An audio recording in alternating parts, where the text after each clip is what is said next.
Praise God. Praise God. Praise God. Maraming magandang hapon sa ating lahat. Muli, ito po si Pastor Walter Faustino at tayo po ang magkakasama-sama sa hapong ito sa ating platform no po, Daily Life Sharing, Real Life, Real Talk, Real Life Talk. Amen? So patuloy po tayo sa pag-discuss, pag-share, ano po, at bago po tayo mag-umpisa, tayo po yung manandaling manalangin, mga kapatid. Po. Father God, maraming pong salamat sa hapong ito. Thank you for this opportunity again po, makapag-share, Panginoon, ng iyong salita. Gamitin mo lamang po ang iyong lingkod, Panginoon. Maraming salamat, Lord. Sa iyo po namin iniaalay ang hapong ito at nawa, Panginoon. Sa bibitawan po nating salita galing sa iyo, Panginoon, ay totoo pong mabuksan ang mga puso, mahipo ang mga puso, Panginoon, na makikinig ng iyong salita. Maraming salamat po, Panginoon. Amin na pong inaangkin ang katagumpayan ng iyong gawain ito. In the mighty name of Jesus Christ. Amen and amen. Amen. Okay? So, first, bumati po muna tayo sa ating pong mga minamahal na magulang. Ano po, sa ating pananampalataya kay Pastor Dong and Pastor May. Ano po, magandang hapon po sa inyo. Maraming salamat po ulit sa opportunity na ito no po, na magamit po ng Panginoon sa ating pong platform. Maraming pong salamat sa opportunity. And syempre, sa ating pong mga regular viewers ng kaabangers tuloy, ano? Ng DLS, ang ating mga kaabangers at ang ating mga ka-DLS. Ano po? Sa ating pong platform na ito. At sa araw na ito, ang ating pong topic, ano po, ay living God's plan. Okay? So, at ang ating text ay Jeremiah 1 verses 4 to 10. No? But before that, let me give you an introduction. Ano po? Um, every people, everyone, lahat tayo, no, ay we tend to have plans. No? Normal sa taong magplano. Especially kung nakita natin yung kahalagahan pangarap, no? Meron po bang tao na may pangarap? Ay, walang pangarap. Wala. No? Lahat tayo. No? Saan tayo ngayon nagkakaiba? No? Again, ulitin ko po. Sulat nyo nga po dyan, ano po ang inyong mga pangarap sa buhay? Sige po. Participate po tayong lahat. No po? Ano ba ang iyong mga pangarap? Anong iyong pangarap? No? Or sabihin natin na dati mong pangarap na hindi naman natuloy. Baka tulad ko, gustong gusto ko mag-US Navy. No po? Pero hindi pala yun ang gusto ng Panginoon sa akin. Amen? Ah, gusto ko ring maging lawyer, no? Hindi ako ginawang lawyer ng Panginoon. Pero, no, binigyan naman ako ng asawang lawyer. Amen? Ah, amen. Amen. Amen. Praise God. Ano po? Sige po, i-share niyo po inyong mga pangarap, ang inyong mga gustong mangyari before. And, mapag-usapan natin, no? And makita niyo po na, oo nga, no, ganun pala pangarap ko dati. Tapos, once na marinig natin yung teaching ngayon, kaya pala. Amen? No, exciting po ito, living God's plan. No? Ipinamumuhay mo ang plano ng Panginoon sa buhay mo. Di ba? Sabi nga natin, ah, Lord, sana po dumating ang panahon na ang pangarap mo maging pangarap ko na rin. Amen? Marami po sa ating ganyan, mga kapatid. We're already Christians, no po? Pero yung iba, hindi pa naman talaga, yung sabihin natin, hindi pa nakakakilala sa Panginoon. Ano po? We have dreams. Lahat tayo, lahat ng tao may pangarap. Pero bakit kaya gano'n na may mga pangarap po tayo na hindi natin natutupad? Ano po? And kailangan ba ng pangarap natin kung hindi man siya matupad ay dalhin natin ng may kapaitan sa ating puso? Ha? Amen? Ito yung mga bagay na kailangan nating marinig para, mga kapatid, yung hindi man natin nagawa, may purpose, may dahilan ng Diyos. Pag naunawaan niyo po yung salita na ating pag-aaralan sa hapong ito, magiging kagaanan po sa atin na kung meron man tayong mga hindi natapos at nagawa, may dahilan ng Diyos. Na po, may dahilan ng Diyos sa ating buhay. Amen? At ayan, malapit tayo mag-umpisa. No po? At ito, basahin ko lang po yung mga bagong pasok. Ano po? Ayan, si Ate Rose, no? Ate Rose Campoy, kapatid po ito ng ating ah, nila Sister Angie, nila Pastor Dong, kapatid po nila to. Ano po? Amen. Siya po yung tatrabaho sa Dubai. No? Nung po tayo po yung nag, ah, nag-mission doon, kasama po ang ating mga mahal na mga pastor, ay yan, dyan po natin na-meet. Tsaka sila Ate Kina, ano po, kapatid din nila pastor. No? Nakakatuwa, no? Na talagang sila ay natanim na po, natanim na at ngayon ay nagsisilbi na rin ano, sa church po doon, isang church po doon, ano po, kila Papi Pogi, kila Pastor, ano po. Amen. Punta ka dito sa Women's Conference. Ayan, si Smiley, no, inimbita ka ni Sister Angie. Ang Women's Conference po natin sa August 31. Okay po? Amen? At pagtulong-tulungan natin, ano po, mga tatay, ano po, suportahan natin ang ating mga nanay. Ano po, ating pong asawa, no, let them have a focus on this conference dahil we believe this conference will strengthen the family. Okay po?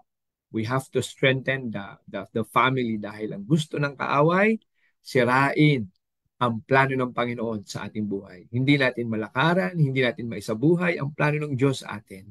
Ito katulad nga ng itong ating topic ngayon, ano? Living God's Plan. Amen? Hallelujah. Jessica Chan, ayan, marami. Ayan. Sige po, magtagpo tayo. Marami pong ma-bless. Ano po? Amen. So, mag-start na po ako, mga kapatid. Okay po. So, be ready na po yung pong inyong mga tubig, inyong pong mga mga tawag dito, charger, no? Sa inyong mga tabi. Okay po. Hallelujah. Hallelujah. Yan. Abutin ko lang po yung aking inumin, ha? Yan. Amen. Amen. Sobrang na-excite po si Pastor. Ano po sa ating pag-uusapan ngayon. Amen. So, magandang hapon po ulit sa ating lahat. Ano po? Okay.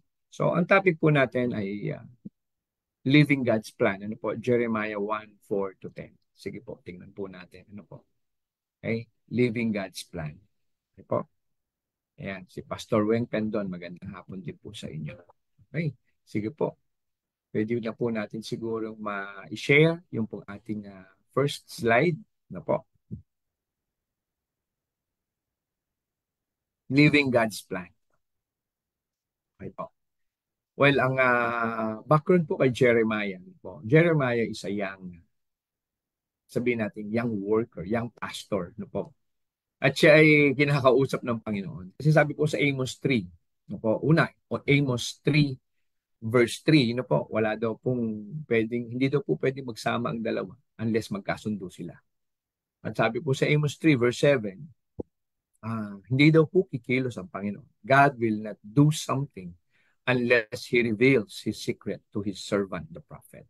No? So ito yung ibig kong, ito po yung nais ko pong initially ibigay sa inyong mga salita ng Panginoon.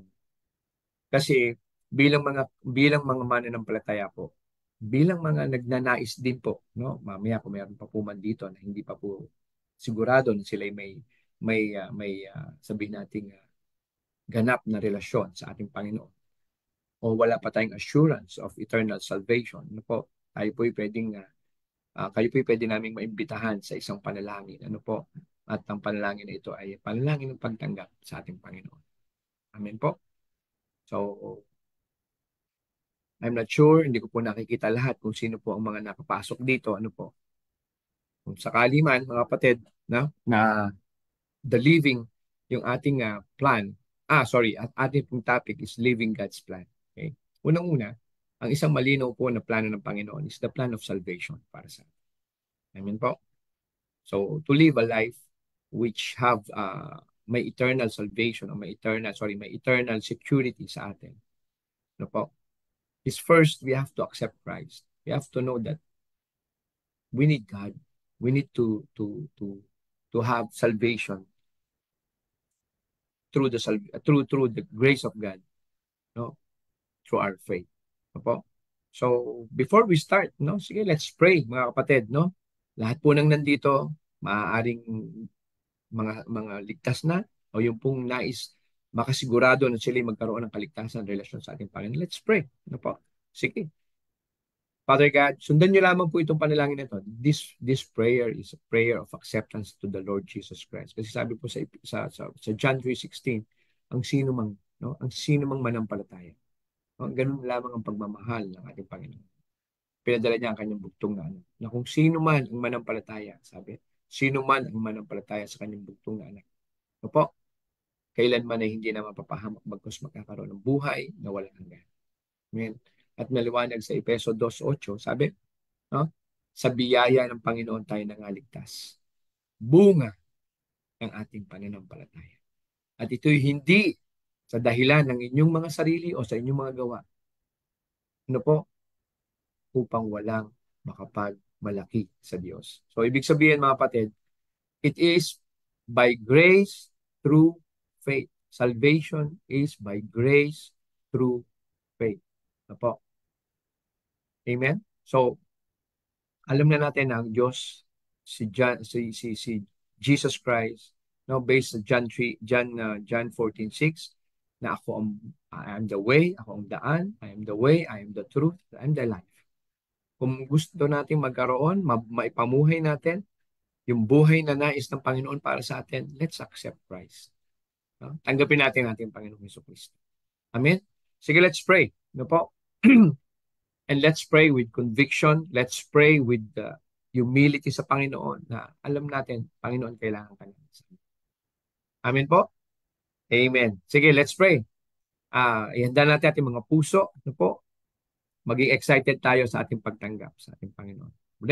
Reaffirmation. Reaffirm natin kung tayo man ay nakatanggap na sa Panginoon. Reaffirm natin ang ating salvation sa Panginoon. There's nothing wrong with that. Amen? So let's pray. Sundan niyo po ang panalangin na ito. Ano po? Father God, marami pong salamat. Naunawaan ko po na ako'y mahina, makasalanan. Pero salamat sa Diyos. Salamat sa iyong mga pangako at pagmamahal. Sa oras na ito, Panginoon, ako po'y humihingi ng kapatawaran sa lahat ng aking nagawang kasalanan mula nang ako'y magkaisip magpahanggang ngayon. Salamat, Panginoon, na po sa iyong kapatawaran sa aking buhay at sa aking mga kasalanan. At sa oras na ito, aking dalangin at aking idinideklara sa aking puso, sa aking isip, sa aking buhay. Ikaw, Jesus, mula sa oras na ito, ay akin ng Diyos, Hari at tagapagligtas ng aking buhay. Maraming salamat po sa regalong buhay, Panginoon, sa akin. Maraming salamat po. Kung lang po manalangin, Father God, narinig niyo po ang panalangin ng aming mga kaibigan, Panginoon. Buksan mo po ang iyong kalangitan sa kanila. Sabi mo sa iyong salita, isa mang kaluluwa ang bumalik sa kanya, bumalik sa iyo, O Lord. Libo-libong anghel ay nagdiriwang sa kalangitan. Maraming salamat po, Panginoon. In the mighty name of Jesus Christ. Amen and amen and amen. Hallelujah. Sige po, let's start. No po? Ayan, ang aking pong kapatid from Laguna, no? Si Ina. No po? Teacher Ina. Ayan. And ating isang kapatid pa, no? He's working in Mitsubishi, no? Nagkaalaman kami. Christian na din pala siya, si Jay Snato. Ha? See you tomorrow, bro. Okay? Amen. And then si Dr. May from Kalamba. Okay? And shout out na rin kay Kuyang Marlon. Kiatson. Okay po? Hallelujah. And ayan, ayan. Amen. Sige, let's start. Alam ko, tayo ay nais na po nating mapakinggan ang pagtuturo sa apong ito. So let us start. Ano po? God knows our condition, mga kapatid. Alam ng Panginoon ang mga condition natin.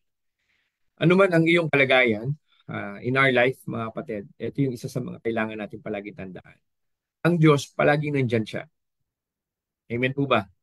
Ang Diyos, palagi pong nandyan. Nga lamang, tayo ba ay handang palaging dumulog sa Panginoon? That's number one. Ulitin ko, ang Diyos palaging nandyan.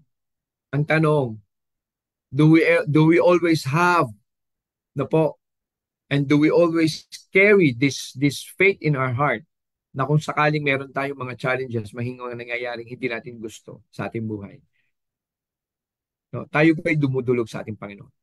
Po. These are very basic, mga kapatid. Sa totoo lang. No po, sorry. No po. Basic po ito, mga kapatid. Pero magtataka po tayo, kung basic to, pastor, bakit hindi po namin magawa? Amen? Sa Hebrews 4 verse 12. Okay? Well, this is just part of the introduction, mga kapatid. Malaman natin what the word can do for us. Ano ang kayang gawin? Ano ang nature ng word? Diba? In the beginning, sa Genesis 1:1, in the beginning, God. No? And sabi, sa John, and the word become flesh. Sino yun? Si Jesus Christ. Amen? Now, sa Hebrews 4:12, sinasabi dito, for the word of God is living and powerful. Do we feel that kind of word in our life na ang ating pong naririnig, ang salita ng Panginoon ay buhay at makapangyarihan? I'm beseeching you. Ako po yung namamanik sa inyong mga puso. Nag-uumpisa po kasi dito mga kapatid, by the renewing of our mind. Sabi sa Romans 12 verse 2. Do not conform to this world. Ano ang ibinibigay ng world sa atin? Puro teles, puro kadramahan.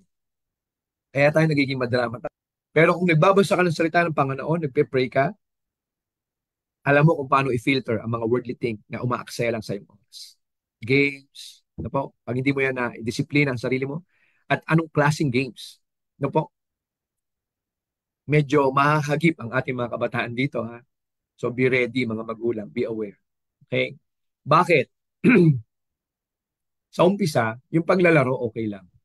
Pero pag ang paglalaro ay nakakaapekto na sa pag-aaral, number one pala hindi sa pag-aaral. Sa relasyon sa magulang, relasyon sa mga kaibigan, at pag-aaral, ito hindi po nakakabuti sa tao. Okay po? Living and powerful. Kaya po, kung sino pinakikinggan natin, sabi sa Romans, kung kanino ka sumusunod, doon ka daw po nagpapaalipin. This is our life, mga kapatid. At ang buhay natin ay mahalaga sa ating Panginoong Hesukristo. Tayo po'y binuhay dahil sabi sa Biblia, may purpose ang Panginoon sa akin. Mamaya mapag-aaralan po natin. Amen? Ngayon, ano ang bubuhay sa iyong buhay? What life-giving spirit do we have? Amen? So sabi dito, Word of God is living and powerful and sharper than any two-edged sword. Sabi, mas matalas pa sa isang tabak na magkabilay may talim. Piercing even to the division of soul and spirit. Okay? Para po sa ating kaalaman, mga kapatid, ang soul and spirit ay hindi po iisa. Yan po'y magkahiwalay na bahagi ng ating pagkatao. Amen? Body, soul, and spirit. Last teaching ko po, pinakita ko po yon, body, soul, and spirit. I-replay nyo po. I think last week po yon, Tuesday last week. Makikita nyo po na the body, the soul, and the spirit are different. Especially the soul and the spirit. The soul, it composes your intellect, it composes your decision-making, it composes your emotion, your intelligence, and your free will. So, ibig sabihin, mga kapatid, siguro nagtataka kayo, Pastor, talaga, sa soul ba nakapasok ang intellect? Yes. Totoo po. Anything that pertains sa will, it is in the spirit. Okay po? Free will po kasi yan. Pag sa soul, sorry. Yan po ay sa soul, sorry. Everything that pertains to the soul, ito po yung about your intelligence or intellect, emotions, and will. Yan po ang soul. Pag po sa spirit, ito ay yung communion mo sa Panginoon. Amen? So, magkaiba po ang soul and spirit. And of joints and marrow, and is a discerner of the thoughts and intents of the heart. Praise God. Amen? So ang salita ng Panginoon, mga kapatid, katulad din nung diniscuss last week, ano ba ang ginagawa ng salita ng Diyos sa atin? Sabi, it corrects, it equips, it cleanses. Tayo daw po ay nililinis sa salita ng Panginoon, tayo ay pinalalakas sa salita ng Panginoon, at tayo ay itinatama ng salita ng Panginoon. Bakit may pagtatama? Bakit may paglilinis? Kasi yun po yung pamumuhay na gusto ng Panginoon sa atin. Malinis, maayos na pamumuhay. Okay po? Amen? So, yan po yung ano natin, ano, yung as an introduction to sa ating pag-uusapan. Amen po? Okay. Ate Salve, magandang hapon din po sa inyo. Maayong hapon. Ha? Lynn Cabisada. Amen? Ate Salve. And Catherine Ramos. No po, magandang hapon po sa inyo, mga kapatid. Okay po? So, let's go to the text. So po, ang teksto po natin ay, sorry, just an additional reference verses ano po sa ating pag-uusapan about plan. Okay? Ma-introduce po sa ating isipan na yung God's plan, kaya po tayo nahihirapan. Minsan, nagiging magulo ang ating buhay. Hindi natin naunawaan yung God's plan. First, we don't know the word. And we don't know the source of the word. So, kung makikita nyo mga kapatid, ang hindi, pag ko po kasi diniscuss ito ng diretso, at hindi ko po i-discuss yung protocol process ng dinidiscuss ko, sayang lang po, hindi nyo po maunawaan kung bakit. Magtatanong lang po kayo sa inyong isip. Okay po? God's plan prevail kasi po, ang nature ng Panginoon, alam niya pong lahat eh. Amen? All-knowing, siya ang nag-create ng tao. Okay po? Sa kanya nang galing lahat. No? In the beginning, God. Okay po? At dito sa dalawang verse na to, matutunghayan niyo po, matutunghayan niyo po dito sa verse na Job 42 and Proverbs 19:21. Okay, bibigay ko lang po yung background. Okay po? Kasi lahat naman tayo nakakaranas eh.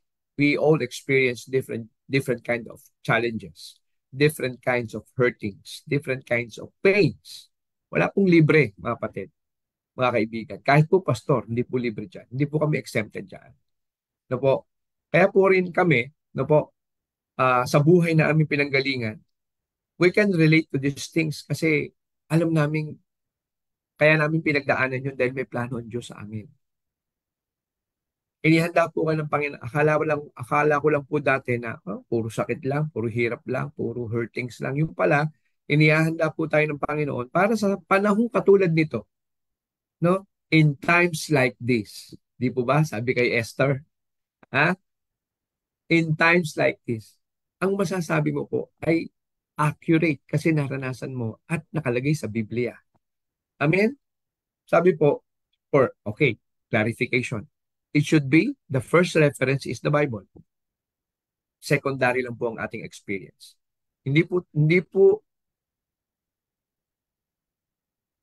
biblically correct kung sasabihin niyo po na iniaayon mo ang Biblia sa buong naging buhay mo, mali. Dapat ang buhay mo, ang isushoot mo o iaayon mo sa Biblia. Maliwanag po mga kapatid. Kaya wag po tayo masasaktan kung minsan sasabihin po sa atin na hindi naman po lahat ng experience ay totoo. I mean, hindi lahat ng experience ay biblical o biblically true. Okay po? May mga experience, kaya mo na-experience dahil consequence ng iyong ginawa. Pero it doesn't mean na ito po'y biblically truth. Okay po? Amen? So, ngayon, Job 42:2. Sabi dito, I know that you can do everything, sabi ni Job. And that no purpose of yours can be withheld from you. Ito yung sinabi ni Job nung panahon na siya ay nakalugmok, nawala ang pamilya, naubos ang ari-arian, nawala ang kabuhayan. At ang natitira na lang sa kanya ay ang kanyang kabiyak. At ito pa ang sinabi sa kanya, kalimutan mo na ang Diyos mo. Sabi nung kanyang kabiyak, kalimutan mo na ang Diyos mo at mamatay ka na.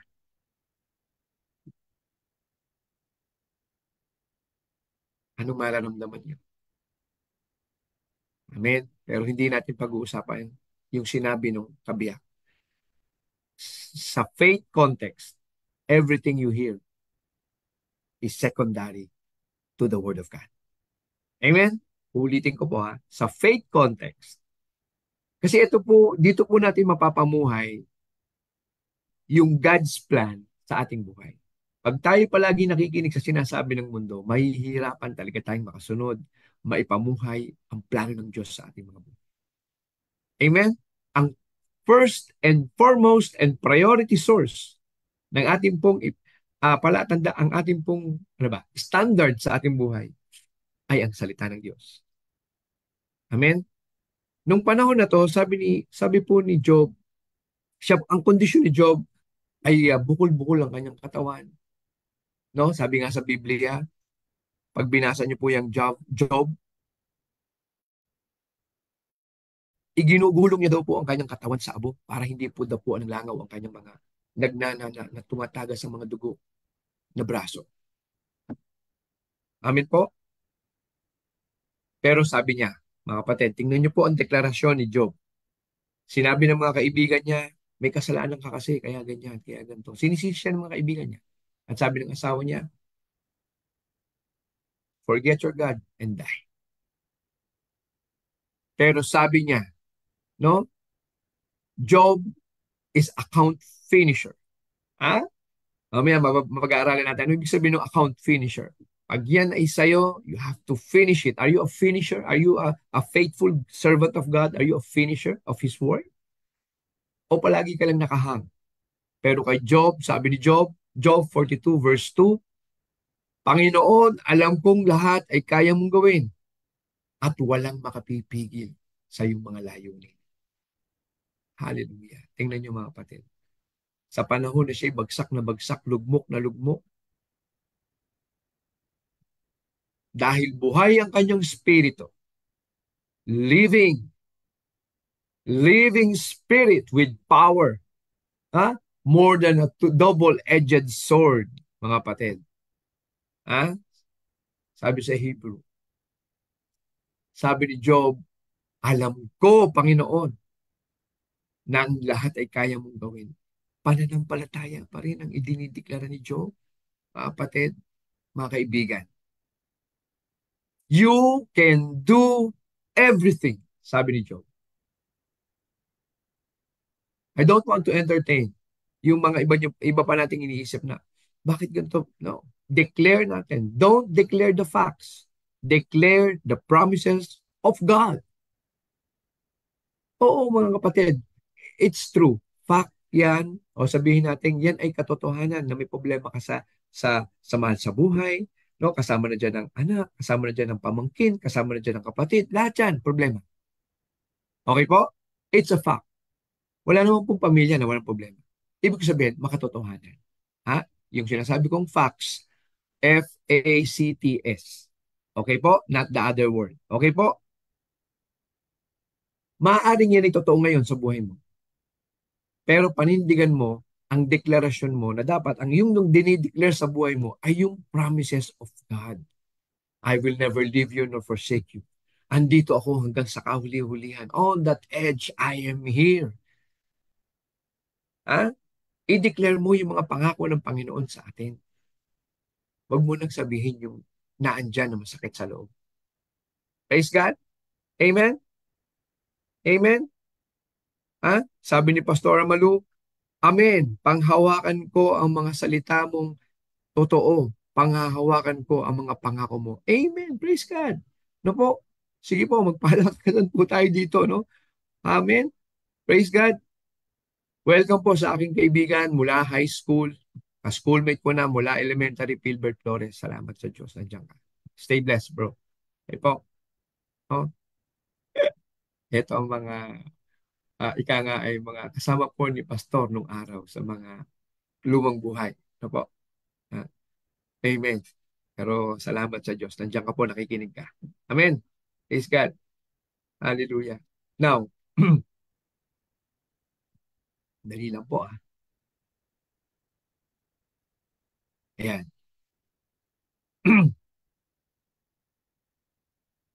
Amen din, Manuel. Ano po?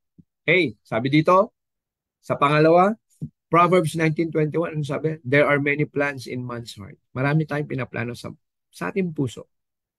At hindi ko po kayo masisisi dyan, mga kapatid. Kasi sa iba-ibang lugar po tayo, iba-ibang pamilya kinalakihan natin, ibang kultura kinalakihan natin. Yung iba sa atin, lumaki na may, sabi ng matatanda, merong pilak na kutsara sa bibig. Ha? Ibig sabihin, mayayaman daw po yan. Okay po? Amen? At yung iba naman sa atin, maaaring lumaki po tayo sa hirap. Lumaki po tayo sa pagdaraho.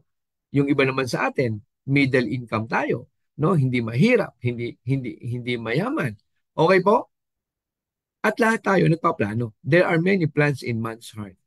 No po?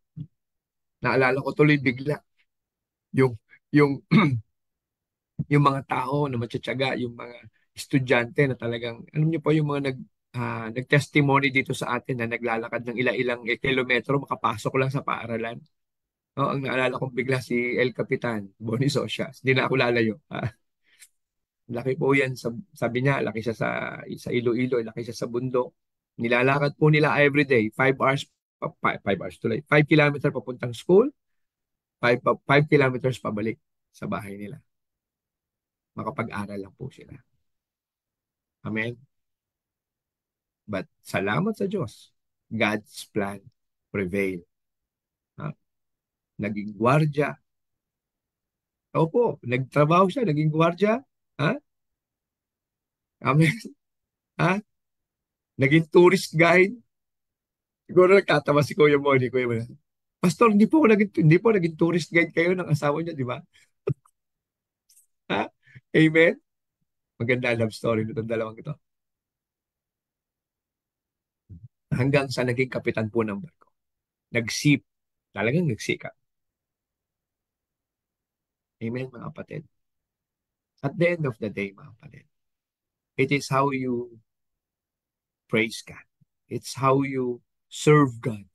It's how you live God's plan in your heart, in your life.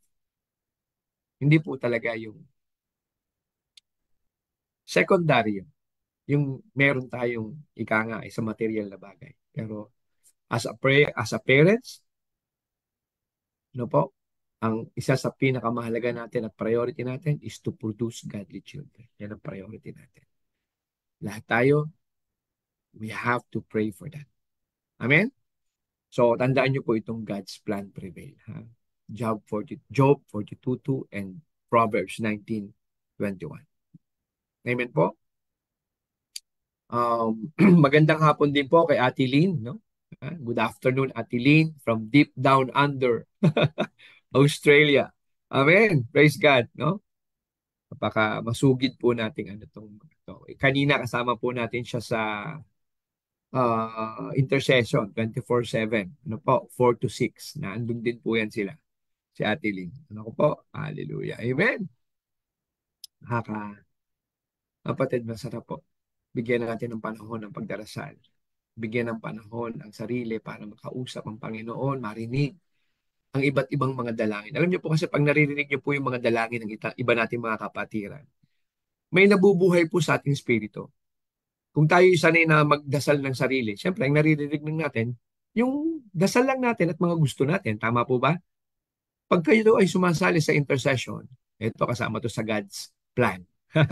Amen? Kasi kasama to sa spiritual discipline, ang pagpe-pray. Pag po kayo sumasama sa intercession prayer, ito po ay, sa mga nakikinig po, ito po 24/7. Meaning, 24 hours po may nagpe-pray. Ito po, sa The Hub of Christ Church, ginagawa po nating kultura ang pagpe-pray. Actually, it's a culture. Pray, praise, and worship.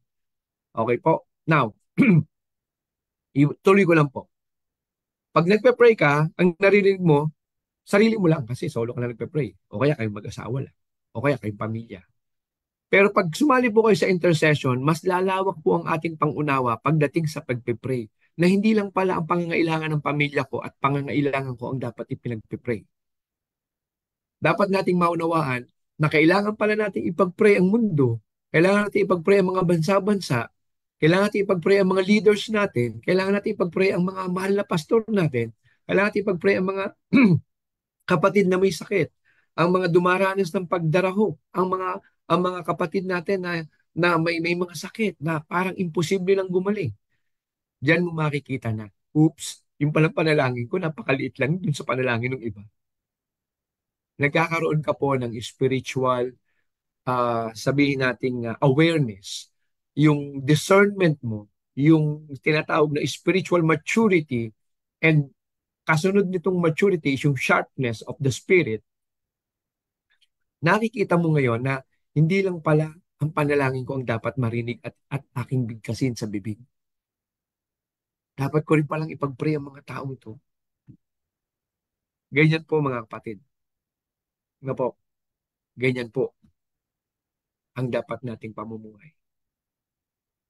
Sabi nga, walang sino man ang nabubuhay para sa sarili lamang. Amen? Ha? Kanta po ba yun? Alala niyo po ba? Ha? Ha? So main verse natin, Living God's Plan. So Jeremiah 1:4 to 10 po yan. Nung sisimulan ko po. Then the word of the Lord came to me. Kasi kanina sabi natin, di po ba, sa Amos 3:7, hindi kikilos ang Panginoon hanggat hindi niya sinasabi sa kanyang lingkod na propeta. Praise God. Now, sa case ni Jeremiah, siya ay batang, sabi nating pastor o lingkod ng Panginoon. At siya ay nagsasabi sa Panginoon, Lord, napakabata ko pa. At dito nyo makikita, mga kapatid, how God's plan will work on you. No po? Ngayong nakakarinig ka ng salita ng Diyos. Kasi nung panahon ni Jeremiah, wala namang Bible eh. Amen po ba? No? So try to imagine how faithful ang mga tao. How sharp are their memory and their keenness to memorize and to always put in their heart the Word of God. Ngayon, we have this already, mga kapatid. Amen? So let me just read. Then the word of the Lord came to me saying, before I formed you in the womb, I knew you. Before you were born, I sanctified you. Sabi ng Panginoon kay Jeremiah. Noon pa man, anong ibig sabihin ng sanctified? Ha? Ano ibig sabihin ng sanctified? You are set apart for a special purpose. Amen? Before I formed you in the womb, I knew you. Kilala na kita, sabi ng Panginoon. Before you were born, I already separate you or set apart you because you have, sabihin nyo sa inyong mga sarili, I have special purpose. Amen? I-declare nga natin sa ating comment box, I have special purpose from God. I-declare niya mga kapatid. Amen? So, living God's plan, okay po? Ibinigay ng Panginoon sa atin ang salita ng Diyos upang maunawaan natin yung gusto ng Panginoon sa atin. Because this Bible, this book, is not just a book. First, this is the only book that while you read it, amen, the author is with you. Nandyan lang siya. I mean, yung presence ng Panginoon ay nasa sa iyo habang binabasa mo siya. Unlike other books, okay? Pangalawa, na po, sabi dito, tayo daw po ay sinet apart na ng Panginoon. I ordained you a prophet to the nations. Okay po, tuloy lang po natin. Po, tayo mag-discuss. Alam niyo po, habang binabasa ko to, wow, amen. Walang dahilan ang mga kahit sinong tao. No po? Sabi dito, tingnan niyo po ha, sabi ni Jeremiah, then said I, Lord God, behold, sabi, saglit lang po, I cannot speak, for I am youth. Hindi ko po kaya magsalita sa mga taong yan. Matitigas po ulo niya. Mas matatanda po sa akin yung mga yan at mas may aral po sa akin ng mga yan. Ako po magsasalita. Napakabata ko po para pagsalita ng mga taong to. Sabi ni, so ginagawa ko po yung scenario para ma-imagine nyo po. Kasi ang sabi dito, ang sabi ni Jeremiah, for I am youth. Ako'y kabataan pa, Panginoon. Pero, mga kapatid, gusto niyo po makita kung totoo ang sinasabi sa Biblia? Umattend po kayo ng kape at pandesal. Ini-invite po namin kayo sa harapan ng Parañaque City Hall na andun po ang ating church, the Hub of Christ Church. Every day, Monday to Friday, may kasama po kaming mga kabataan dyan. At ang mga kabataan na yan ay nag-i-street preaching. Ang mga kabataan na yan ay humahayo, nangungumbinse para dalhin dun sa ating church at maturuan ng kaligtasan. Buhay na buhay ang sinasabi dito ng Diyos. Amen po? Gusto niyo pong makita? Punta po kayo. Kape at pandasal. Amen? Ah, praise God. Sabi po sa Jeremiah 1 verse 7, "But the Lord said to me," ayan, sumagot ang Diyos kay Jeremiah, "Do not say I am youth." Huwag mong sabihin bata ka. At tingnan niyo po kung paanong sinabi ng Panginoon kay David, hindi ikaw ang gagawa ng templo, ang anak mong si Solomon. Anong sabi ni David? "Lord, my son is young and inexperienced." Wala po siyang karanasan at siya'y napakabata. Pero ang sabi ng Panginoon, siya ang pinili. Ang ginawa ni David, sumunod siya. Amen? So great accomplishment requires great obedience. Yan ang unang-unang kailangan matanim sa ating mga sarili. Ano po? You cannot manifest in your life faithfulness without living the faith. Na kaya mo magtiwala sa isang salita sa lingkod ng Diyos. Kita mo naman na nasa Biblia. Amen? "But the Lord said to me, do not say I am you." Sabi ng Panginoon kay Jeremiah. "For you shall go to all to whom I send you." Ipapadala kita. Sabi ng Panginoon, ipapadala kita. Kung saan ko gustong ipadala, doon kita papupuntahin. "And whatever I command you, you shall speak." So dito mo mapapatunayan, mga kapatid, that if you give your dependence to the Lord, He can teach you everything. Kaya niyo po talagang ituro ang lahat sa atin. Pastor, nasa Bible po ba yan? Opo. No? Sulat nyo na lang po muna sa John 14. No po? John 14, 26. No po? No? "And I will send you a comforter which is the Holy Ghost." No po? Sa ibang version, yan po ang Holy Spirit. Amen? Sa King James at sa New King James Version po kasi Holy Ghost ang tawag po dyan. Ang nakalagay po sa ating text. No po? "I will send you the Holy Ghost and He will teach you all things." Amen? May consistency ba ang Word of God? Grabe mga kapatid. Ang sarap namnamin ng salita ng Panginoon. Ha? Makakalimutan mong kumain. Inom na lang. Praise God. Amen? Kaya po ako masaya, alam niyo mga kapatid. Marami po dito sa nababanggit natin, hindi po kasama sa slide. Pinapaalala po ng Panginoon. At yan po ang sinasabi ng Panginoon sa John 14:26. Na ituturo ko sa iyo ang lahat ng bagay at ang lahat ng itinuro ko sa iyo, ipapaalala ko sa iyo. At ngayon, nararanasan ko po yan. Ipinapaalala ng Diyos yung mga itinuro niya at narinig ko at napakinggan ko at nabasa ko. Narinig ko kila pastor, nabasa ko po sa Bible, napakinggan ko po sa mga teachings, pinapaalala ng Diyos.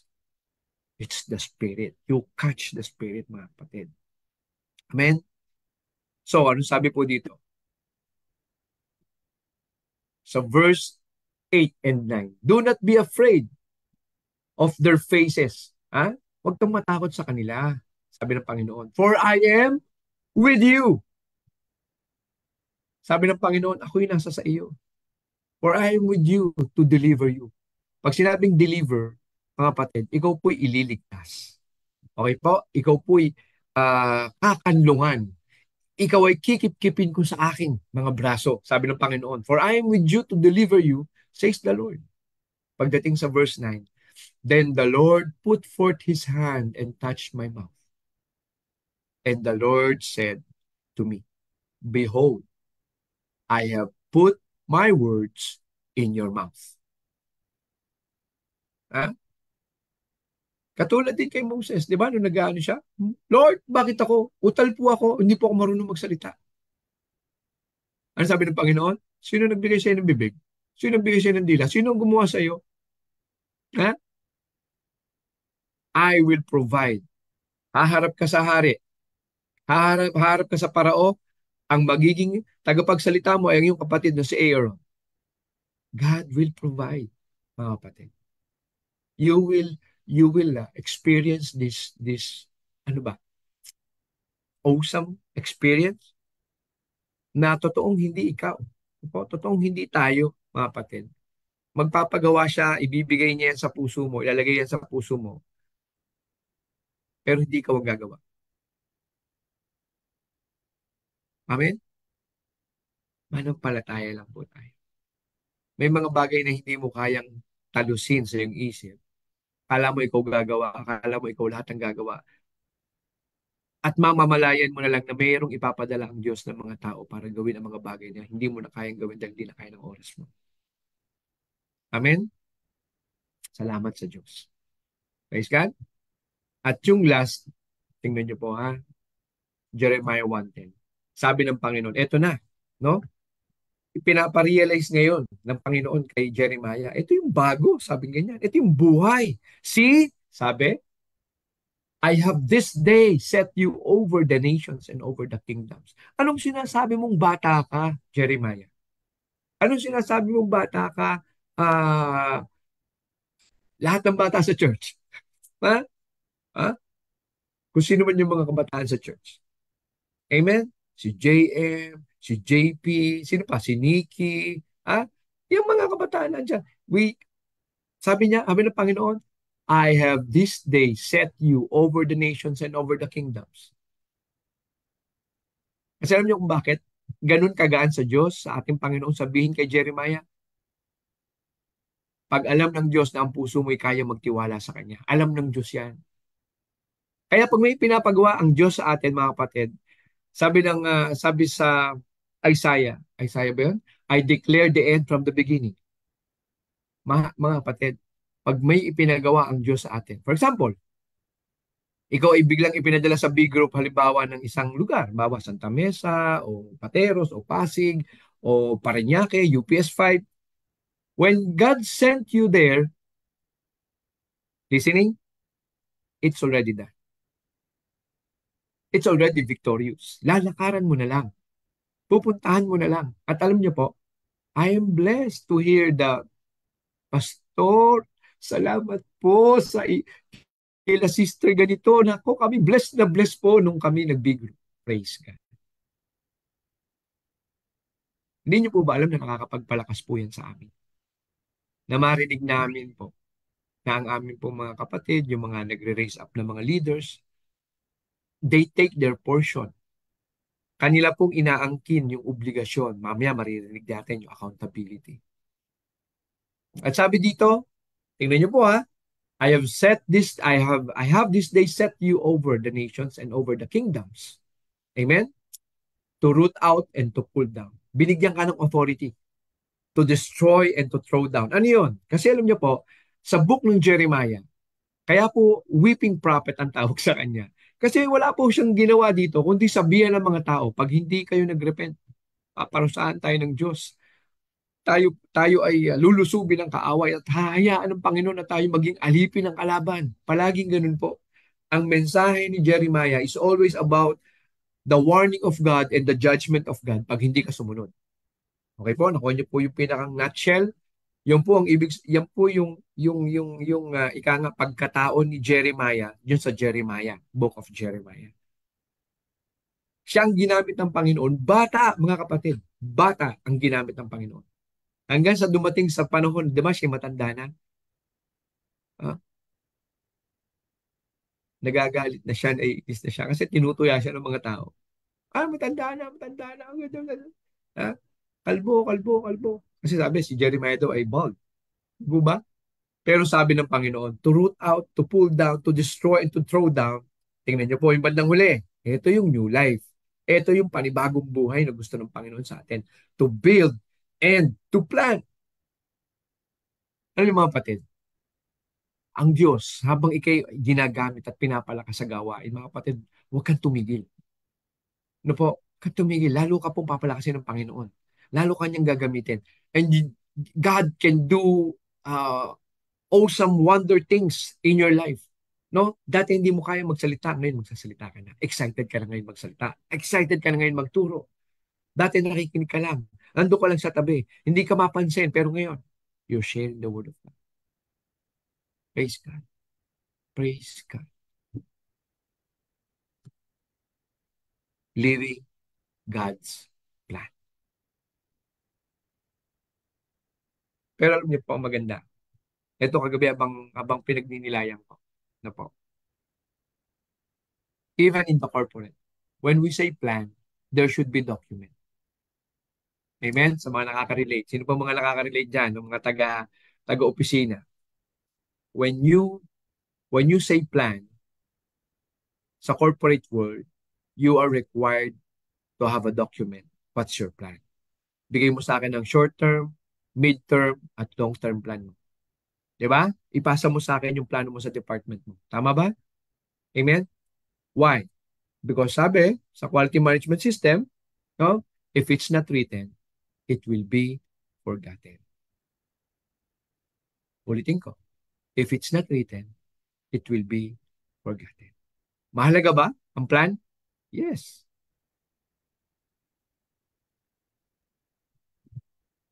Kaya pala mga kapatid, itinikda talaga ng Panginoon na maisulat ang plano niya sa atin. Pag binasa niyo po ang Bible, it's a love story of God to man. Amen? Dito na lang po kayo bumabad, dito sa love story na to. Huwag po sa teleserye, sa telebisyon. Amen? Dito po tayo bumabad. Bible, amen?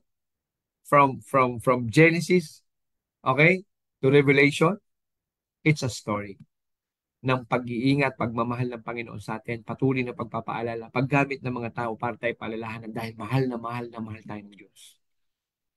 Nasa tao na lamang po siya susunod o hindi. Amen po? Praise God? Hallelujah. Amen? Hallelujah. No? Magandang tanghali po kay Sister Sally. Yan po. Sister Sally Raso. Willard Obnimaga. Amen po. Ano po. And then GM Annalisa Balayon. Wow. Ano po. Magandang hapon po sa inyo. GM Annalisa Balayon. Amen po. And sino pa?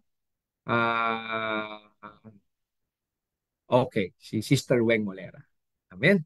Okay. So tuloy po tayo. No? Wala pa po tayo sa main. Amen? So, una, no? Living God's plan, there should be a plan. Katulad nito mga kapatid, the Bible is the manual of life. Everything you want to know about yourself, about your family, how you will live rightfully, righteous sa harap ng Panginoon, andito po lahat. Amen? Hindi lang po siya kailangan sa uluhin. Kailangan po siya ay magkaroon po tayo ng tinatawag na encounter sa Holy Spirit. If you just read the Bible, katulad ko po dati, I'm an atheist before, pero nagbabasa ako ng Bible. Siguro nagtatanong kayo, ba't mo binabasa Bible kung atheist ka?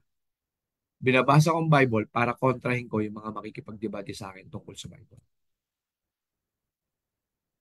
Marami po akong binastos na pastor nung college ako.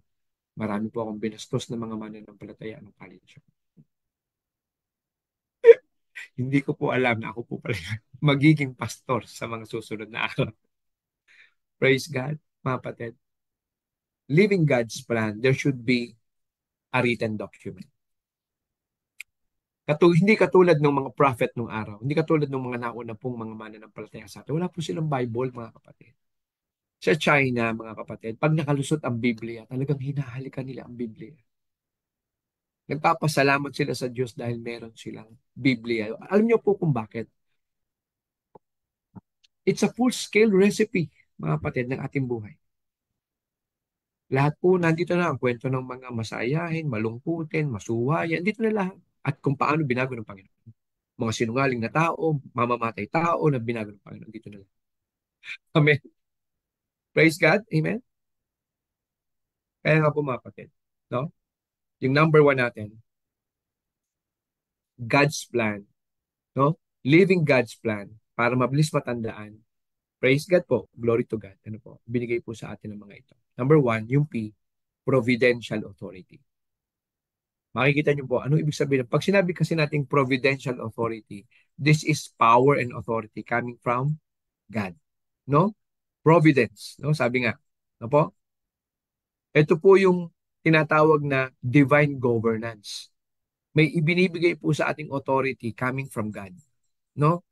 God's providence is a crucial part of biblical teaching because it summarizes that basic truth that as the creator, God has the power and prerogative to oversee all that He has made.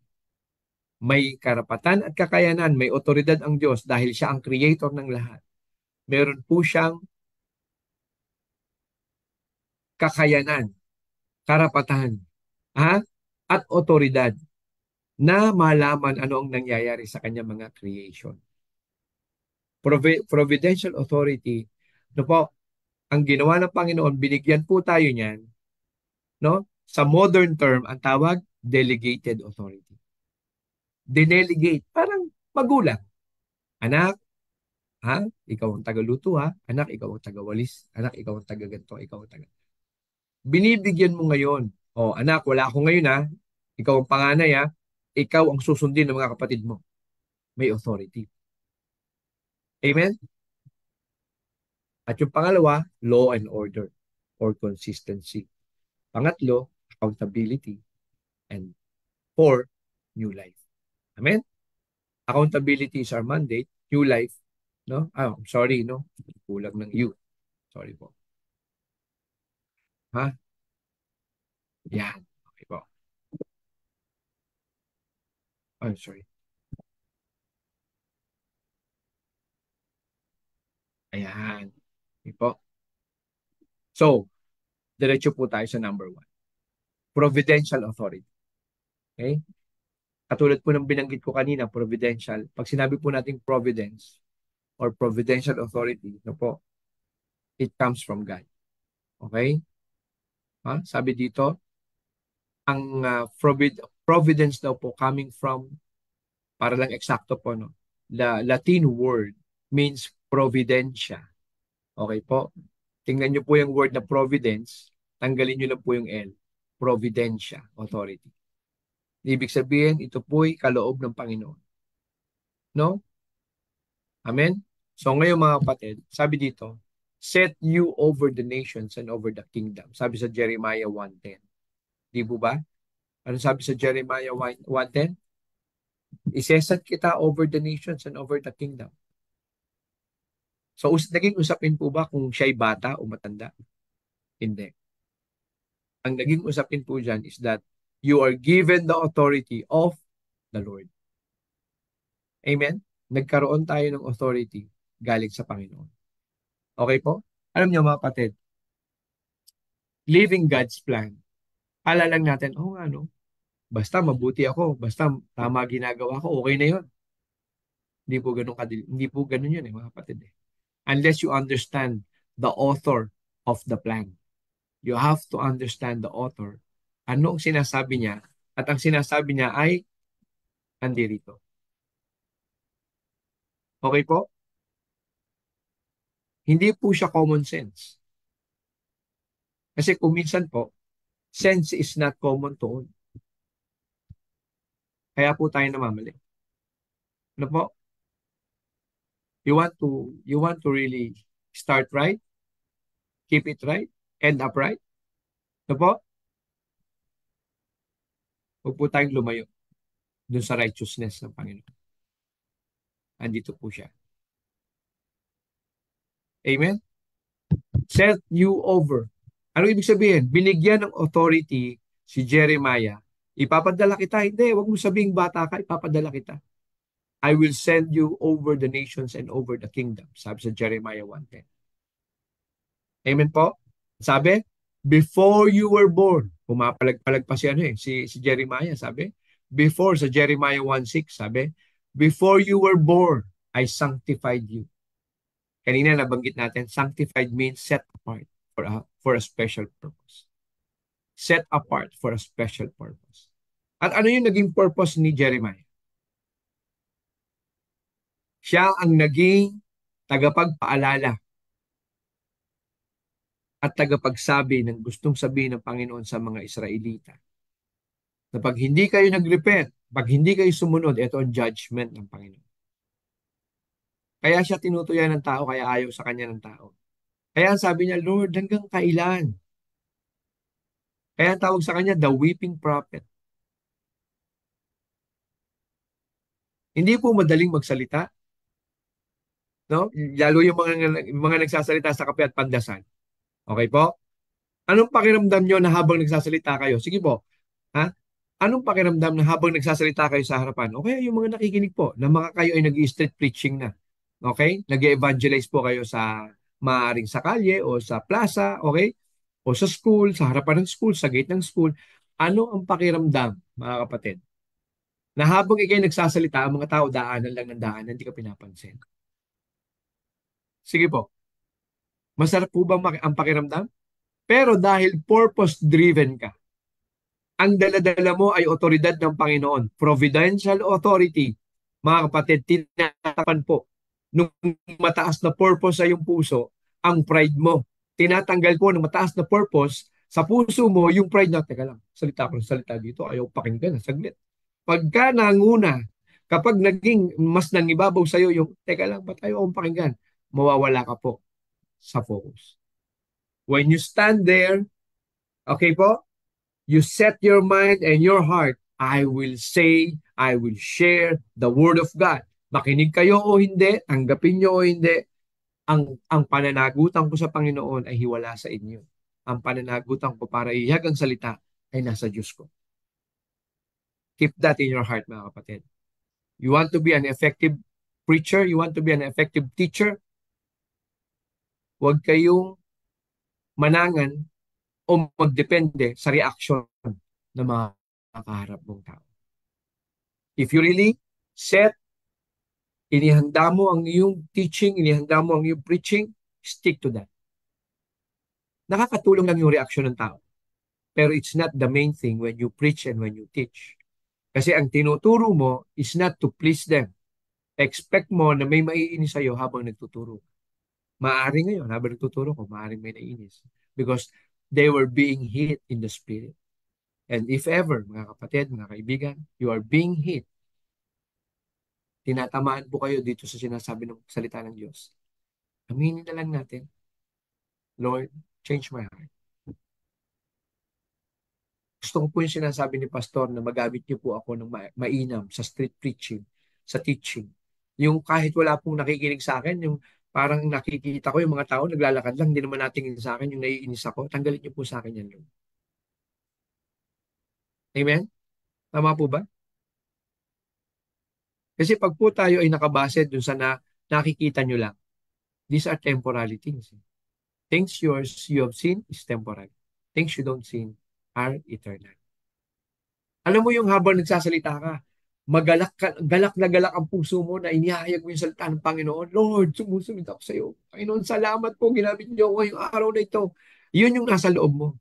No, kaya ka masaya. Pero you're discussing to them what is salvation, that everybody is a sinner according sa Romans 3:23, and the wages of sin are death, sabi sa Romans 6:23. No? Pero ang mabuting balita, sabi sa 1 John 1:9, is that if you confess your sin, God is faithful to forgive all your sins and to cleanse you sa lahat ng iyong karumihan with all your iniquities. That's providential authority, mga kapatid. You want to live God's plan? living in God's plan, you have to understand for the providential authority. These are not authority given by man. These are authority from the Lord. Na ang iyong ginagawa ay hindi nakabase kung matutuwa o nakangiti ang nakikinig sa iyo. Ito yung nakabase sa sinasabi ng Diyos na anong sabi kay Jeremiah? Share the word. Ipapadala kita sa mga nation over kingdoms. Papadala kita. At nung sabihin bata ka, ilalagay ko sa iyo mga bibig ang sasabihin mo sa kanila pagharap mo sila. The same, mga kapatid, the same with Moses, the same kung paano pinakilo si Moses, ganun din. Amen? So ngayon, sabi po dito, make disciples of all nations, di ba? Sabi sa Matthew, the Great Commission, Matthew 28 verse 19. Mga kapatid, itong pinag-aaralan natin, these are your basic weapons. Okay po? These are your basic weapons, internal software na kahit sa kadali ng Diyos, kaya kanyang gamitin. Pwede kanyang magamit. Dahil ikaw ay sinishield ng mga promises sa iyong puso. May mga tao pong mananampalataya. Bakit hindi po magamit? Nangihina ang loob dahil mas pinapakinggan at mas nakadepende sa reaksyon ng mga taong nakikinig sa kanya. Hindi po ganun ang authority na ibinigay sa atin ng Panginoon. Ang authority na binigay sa atin ng Panginoon, sabi, it's more than just a sharp, double-edged sword. Sabi kanina. Amen? Mas mahigit pa daw po sa isang tabak na magkabila ay talim, na kayang paghiwalayin ang soul and spirit, ang bone and marrow. Kasi yun po talaga maghihiwalay mga kapatid. Sa kambing at sa tupa. Ha? Sabi, dadating ang panahon na ihiwalay ang kambing sa mga tupa. Ihiwalay ang panahon na ang mga damong ligaw ay mahihiwalay sa mga trigo. Mga kapatid, ang mahalaga lang po sa atin, sundin natin ang Diyos. Alam ko naman na magkakatutubuan ng damo ang trigo kung pananim eh. Pero sa akin, bilang magsasaka, ano ang aking obligasyon? Magtanim. Amen?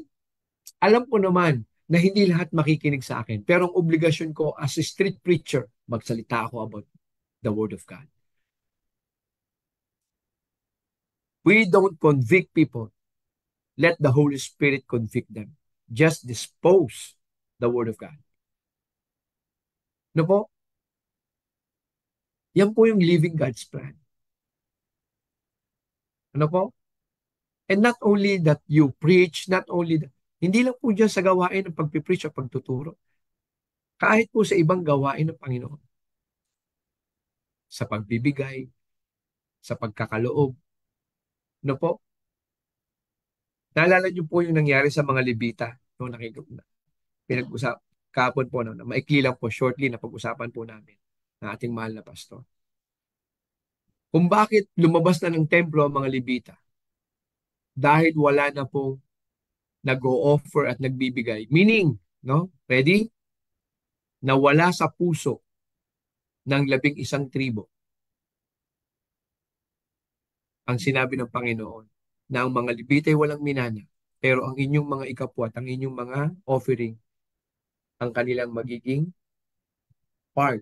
Hindi lahat, no? Pero gagamitin sa templo. Yun ang kanilang part. Pero mga kapatid, tingnan niyo po. Paano dumating na ang mga Levita ay lumabas na? Inabandon na po yung kanilang tungkulin sa loob ng templo. Dahil yung pong ibinilin sa kanila, yung ibinilin sa 11 tribo ay hindi na po gumampan. Yung dapat nilang obligasyon na pagbibigay, pag-o-offer ay hindi na po nila. Anong sabi? Ang gaganda ng bahay nyo, pero itong templo, kawawa ang itsura. Providential authority means, mga kapatid, gamitin mo yung gift mo para ang gawain ng Panginoon mapagaan. Providential authority meaning, may gift ka, gamitin mo na gumaan ang operation ng church, gumaan ang ang organizational flow ng ating simbahan. Gamitin mo kung saan ka magaling. And hindi po makikita ng mga leaders yan, ng leaders natin, ng pastors natin, kung hindi ka magiging available sa church. You have to be available in the church. Kailangan pong makita kayo sa church. It is not, it is not your intensity that we look for. Hindi yung high impact mo. Okay po? It's not the intensity we count on po. We count on your availability. And then magmamanifest ang providential authority. Kahit po mataas ang potential mo, kung hindi ka naman available, providential authority will not manifest on you. Amen po? Praise God. Number 2, law and order. Ano po? Sa law and order, mga kapatid, sabi ko sa law and order, everything is predictable. Wow, pastor, bago yan, ha? Everything is predictable. Amen? Failure is predictable, success is predictable. Why? Because everything is governed by law. When you do the law, may, no? May mataas na possibility na ikaw ay maging maayos o magkaroon ka ng kaayusan. Why? Kasi ganun ang law, mga kapatid. May consequence. Bata, pumasok, hindi nag-aral. Don't expect na papasa yan. Natural yun, ha? Minsan hindi ka nag-aaral, pumapasa ka. Oh, bless you. Pero hindi yan palagi. Anong ibig sabihin? What's the reason behind? The reason behind is that you have to prepare. When you got a test o kailangan mo kumuha ng exam, you need to prepare. Yan ang itinuturo sa atin. Hindi yung anong tawag dyan? Naipon na knowledge. Okay po? Now, this law and order, kaya nandyan yung law and order para magkaroon ng kaayusan ang pamumuhay ng tao. Hindi po pinlano ng Diyos na chaotic ang buhay ng tao. Anong sabi ng chaotic? Magulo. Amen? Sabi dito, for you shall go to all to whom I send you. Sa Jeremiah 1:7 po ito. Ito po. Na-overlook lang. Jeremiah, dahil lang po 1. Okay. Yan. Jeremiah 1:7 po yan. Okay po. Okay. For you shall go to all to whom I send you. Whatever I command you, you shall speak. So, pastor, nasan dyan yung law and order? Okay.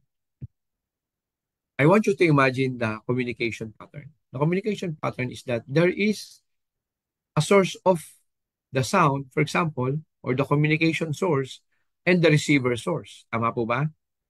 Amen? Pagka ang communication source ay maliwanag at hindi nakikinig ang receiver source, ang receiver of the communication, tingin nyo kaya magkakaintindihan? Hindi. Okay po? Okay. Law and order. Ano ang unang kailangan gawin ng isang tao na gustong maayos ang buhay? Matutong makinig. Tama ba? We all need to listen first. Wala pong nagbago na siya ang nagdidikta kung paano siya magbabago. Unless may gamitin tao sa kanya, upang siya'y makapagbago. So, ang law and order o yung consistency, based dito sa sinasabi natin sa Jeremiah 1:7, si Jeremiah nakinig sa Diyos at sumunod sa Diyos. He respect the command of the Lord. Whatever I command you, you shall speak. Hindi siya katulad ni Jonah. Na kung hindi pa muntik nang mamatay sa dagat, hindi pa susunod. Si Jeremiah po, iba ang karakter ng prophet na ito. Although siya ay part of the minor prophet, Si Jeremiah, mga kapatid, is persistent pursuing. I can only imagine, mga kapatid, kung paano siya sumusunod sa Panginoon. Persistent siya. Kaya kahit siya kutsain, kahit siya ilang beses ng gulpihin, nasira ang damit. Pero pag sinabi ng Panginoon, sabihin mo sa mga tao, pag hindi sila nagrepent, sila ilulusubin ng gantong lahi. Sila ilulusubin ng gantong lahi. Sila ilulusubin ng gantong lahi. Ikaw mismo, kababayan mo, sasabihan mo ng ganun, malamang talaga sasama loob sa'yo, gagalit talaga sa'yo. Amen po? Pero dahil mas mahalaga kay Jeremiah ang sinasabi ng kanyang Diyos, tinutupad niya yan. You shall go to all to whom I will send you. Whatever I command you, you shall speak. The order is in obedience, mga kapatid. Kung paano ka efficiently makakasunod, naandoon sa effectiveness ng pakikinig. Ulitin ko ha, yung efficiency ng pagsunod. Kasi hindi ka makakasunod ng maayos kung inaakala mo na yung sinasabi sa'yo, naintindihan mo na, hindi pa tapos ang instruction. Kaya may law, kasi may natural process. So yung natural process, hindi normal na alam ng isang tao. Kailangan mong ipaliwanag sa kanya. Di ba ang mga HR, pag may hinire na tao, ino-orient nila. O ganito ang policy natin sa kumpanya, ganito gagawin natin, ang pasok mo 8 to 5, hindi ka pwedeng mawala pag hindi ka nagpapaalam. Kung halimbawa man magkasakit ka, within 6 hours, kailangan magte-text ka sa amin, magpapaalam ka sa amin na ikaw ay may sakit. Kaya may order. Amen po? Pag hindi ka susunod sa sinabi sa'yo, nawawala, nagiging lawlessness. At pag ang community, when the people become lawless, okay po? Okay po? Listening?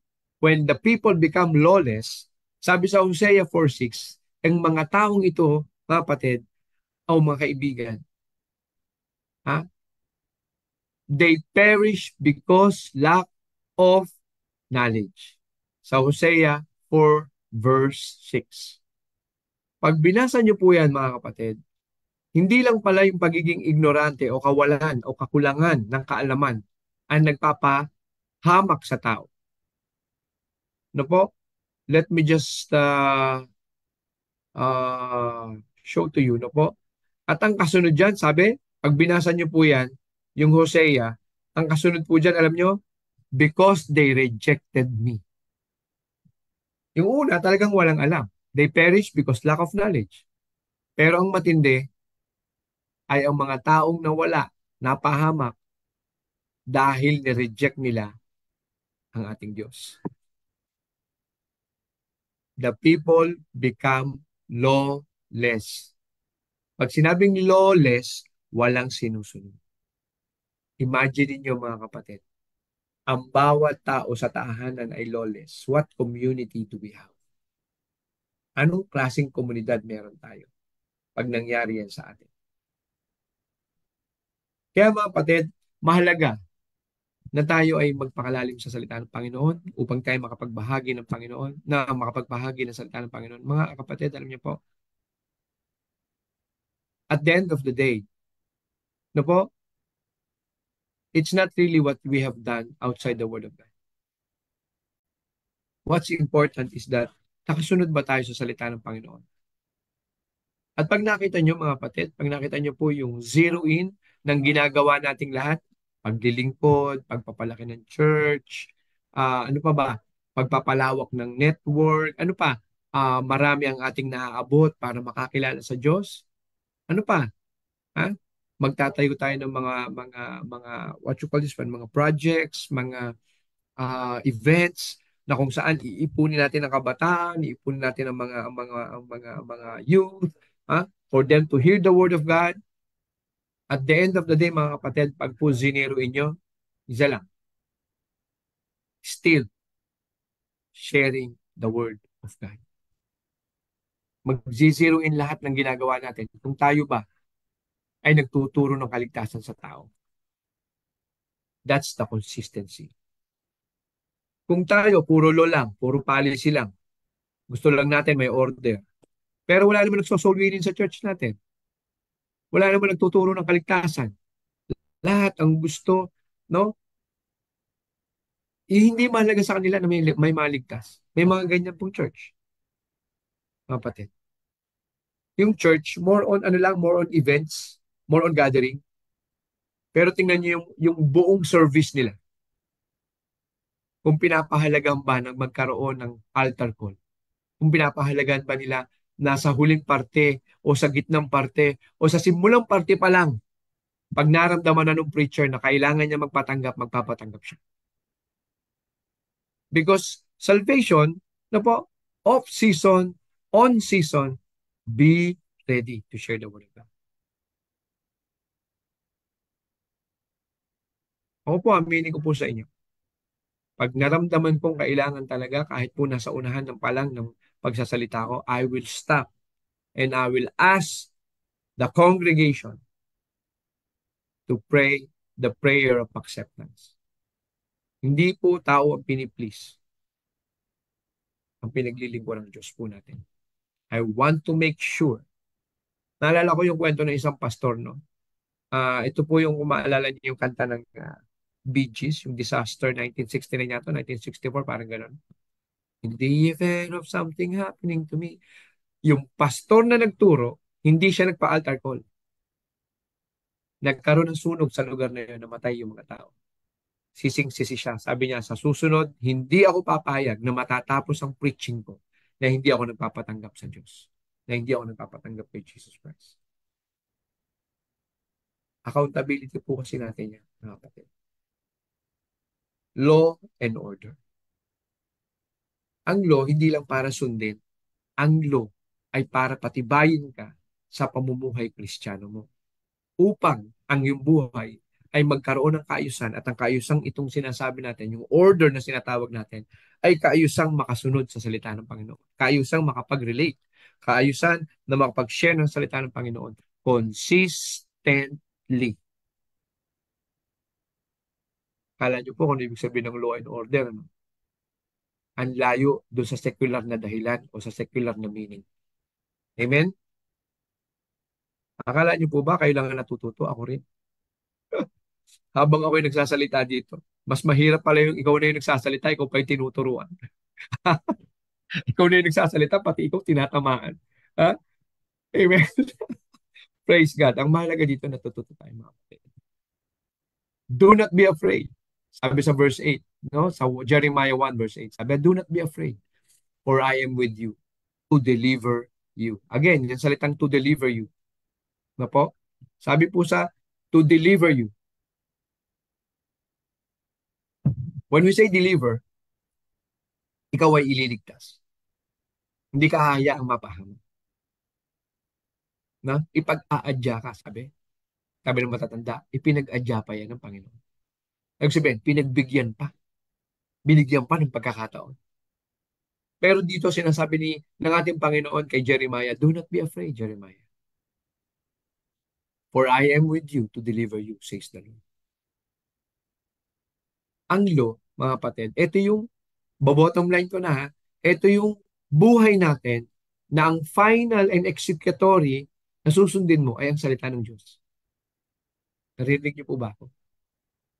The final and executory is the Word of God. Opo. At may ginagamit po ang Diyos upang ikaw ay may pakinggan at pagpasakupan. May tinatawag na spiritual parents. Doon ka dapat nagpapasakop, doon ka dapat nakikinig, even to the smallest details ng iyong pamumuhay. Dapat mo dinidiscuss sa kanila. No? Amen? Kahit anong plano mo, bago ka kumilos, discuss mo muna sa ating mga spiritual parents. Okay po? Praise God? Amen. So number 3, accountability. Ayan, nabanggit ko na kanina. Ano ba yung accountability? Okay po? Ano yung una, kapatid? Ha? Providential authority. Number 2, law and order. Number 3, accountability. Our mandate. Sorry. Okay? Sa 3.1, sabi sa Jeremiah 1:5, I ordained you a prophet to the nations. Sabi kay Jeremiah. So anong accountability niya? Yung nation. Prophet. Kailangan mo maghayag ng salita. Kailangan mo mag-prophesy. Ang tanong, paano, pastor? Kung aggressive yung community, paano, pastor? Kung ayaw naman nilang maniwala, taon na ako nagsasalita dito, wala naman nasa-save, ayaw tumanggap sa Panginoon. Okay? I will answer, clear your mind. It is not how long. Okay po? Ang mahalaga, ang sinusunod mo ay ang Diyos na nagsabi sa iyo.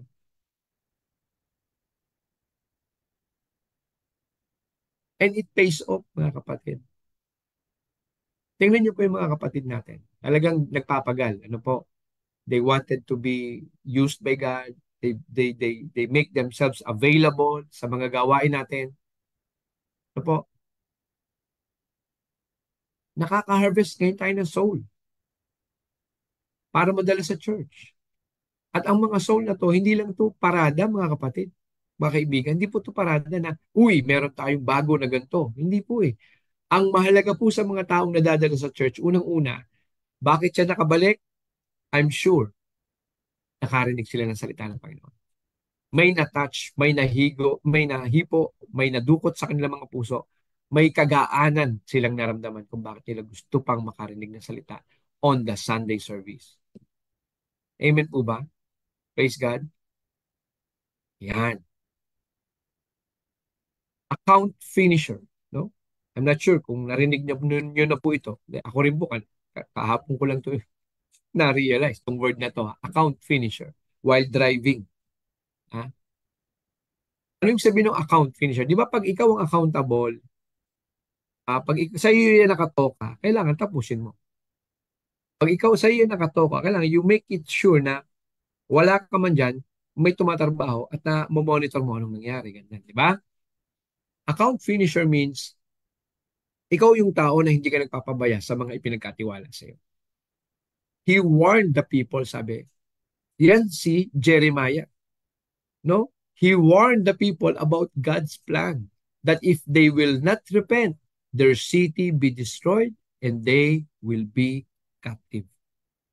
Isang mensahe ng Panginoon, mga kapatid, nung panahon ng mga Israelita. Pag may pinapasabi ang propeta, papasabi, tuturuan. Pag hindi nakinig, the disciplining of the God will come. Jeremiah, sabihin mo sa lahi ni Judah at sa lahi ni ganito, pag hindi sila nakinig, ano sabi? Their city will be destroyed and they will be captive. Nangyari po ba? Yes. Di ba pinasok sila ng Babylonia? Sinong leader? Si Nebuchadnezzar.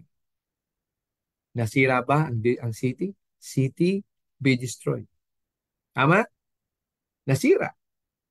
Sila ba'y naging alipin? Yes, naging alipin.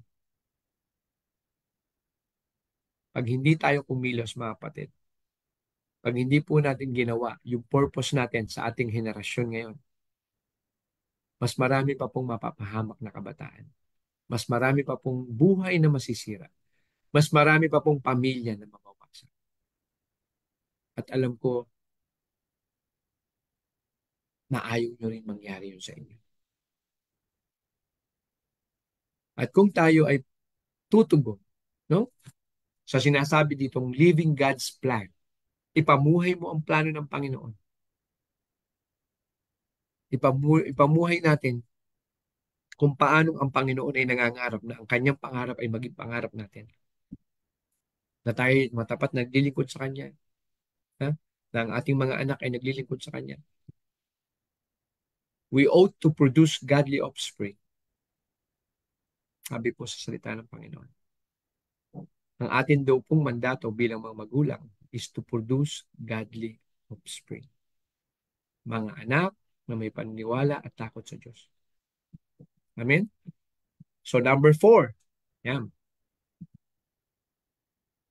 Sabi ko dito, mga kapatid, new life. No? So ano yung una? Providential authority. Ah, L. Ano nga ba yung L? Ah, law. Yeah, sorry. Law and order. Okay po? Naghahalo-halo na. Law and order, then accountability, and then uh, new life. So yun yung ibig sabihin ng plan. No? Amen? Providential authority, law and order, accountability, and new life. Plan. Do you want to live God's plan? Kabisaduhin natin to, mga kapatid. No po? If you need to replay it para maunawaan nyo ng mas malalim, do it. Okay po? Pero kung mapapansin nyo, umikot lang po tayo sa ilang verses from Jeremiah 1, verse 4 hanggang 10. Nakita natin kung ano yung gusto ng Panginoong ipagawa sa atin. Katulad ni Jeremiah, mga kapatid, nasa tiyan pa lang tayo ng ating mga magulang. Alam na at kilala na tayo ng Diyos. Bilang na ang buhok natin, sabi ng Panginoon. Katulad din ni Jeremiah, nilagyan po tayo ng purpose sa ating buhay. Nung tayo ipinanganak, kasabay pong ipinanganak ang ating purpose. Nakita niyo po kung gaano ka-consistent ang Diyos sa buhay ng bawat isa sa atin. The difference of Jeremiah who become a prophet sa atin, Jeremiah is persistent sa pagsunod sa Panginoon. Pag may sinabi ang Diyos, Jeremiah, sabihin mo ito sa tao. Sasabihin niya yun. Okay, tanong. Sa bawat mo sasabihin ng Diyos, resolvado si Jeremiah? Susunod siya? Okay po, susunod siya. Pero itong sinasabi niya, kailan po ba matatapos to, Lord? Paano po kaya sila maniniwala? May ibig sabihin, may pagtatanong. Pero kahit may pagtatanong, may pagsunod. Yun ang mahalaga. Huwag po dapat tayong tumigil. Kung mo nagtatanong tayo, kung mo may question tayo, ayaw na muna natin sumunod. Ay, hindi na. Hindi muna kami susunod hanggang di mo pinapaliwanag sa amin yan. Alam niyo po, mga kapatid, delayed obedience is disobedience. Ano po? Sabi po sa Jeremiah 29:11, di ba? Sabi sa Jeremiah 29:11, for I know my thoughts for you. No? Not to harm you, but to give you a future. Yun ang gusto ng Panginoon sa atin. Na makita mo at maunawaan mo na pwede ka magkaroon ng bagong buhay. Despite of, and in spite of, ulitin ko pa, despite of, and in spite of. Despite of kung anong mga pinaggagawa mong kalokohan sa buhay mo, in spite of na hindi mo makaya to, kaya kang baguhin ng Diyos. Sumuko ka lang. Ano ibig sabihin ng pagsuko? Magpakumbaba ka sa harap ng Panginoon. Sabi sa 1 John 1:9, if you confess your sin, Lord, pagod na po ako sa aking buhay. Gusto ko na po sumuko sa inyo. Gusto mo maipamuhay ang plano ng Panginoon sa buhay mo? You have to go with God. Kailangan mong sumuko sa Panginoon. Sabi dito, no po, sa Jeremiah 1:10, yung new life, sabi, see, I have this day set you over the nations and over the kingdom. May pinapagawa kay Jeremiah. Madali ba? Mahirap. Mahirap kasi isipin mo, i-root out mo yung idolatry. Ah, ibababa mo yung pagiging disobedient ng mga taong to. Ha? I-destroy mo yung mga anito nila, yung mga imahe nila. Ito throw down mo yung mga maling culture. Mabilis ba yan? Miski sa atin ngayon. Ha? Ang reality nga mga kapatid, there is a war between generations. Hindi lang between sinners and non-sinners, believer and non-believer, hindi. Mismong yung generations, mayroon. Yung generation, halimbawa, ng mga nauna, mas mataas ang standard na gusto. Yung susunod na henerasyon, ayaw na ng standard. Hindi mo na sila pwedeng pakialaman pagdating ng 18 years old. Pero sa'yo humihingi ng baon. Ikaw nagpapaaral. Nakatira sa bubong mo. Pero hindi mo sila pwedeng pakialaman. Anong katwiran? This is my right. Tama po ba? Nakaka-relate po ba kayo? Are you relating with this, mga kapatid? Kaya mahalaga, Lord, mahalaga ito po, that we live God's plan. Ito po, balikan niyo po yung providential authority. Balikan niyo po yung law and order, yung kaayusan sa ating unang-una sa ating pamamahay, sa ating pagpapasunuran, sa ating pagiging worker sa church. Law and order. Yung ating treatment sa ating pastor, yung ating treatment sa ating big group leaders. Kapatid, hindi po madali mag-prepare ng mga ituturo. Especially kung may mga iba pa tayong ginagawa. Mga negosyante, mga nagtatrabaho, nanggagaling po sa ibang lugar. Okay po? Honor them, kapatid. Honor them. Amen? I-represent po natin ang ating mga pastor na maayos. Tratuhin po natin ang ating mga pastor na maayos. Kapatid. Okay po? At yung huling-huli, to build and to plant.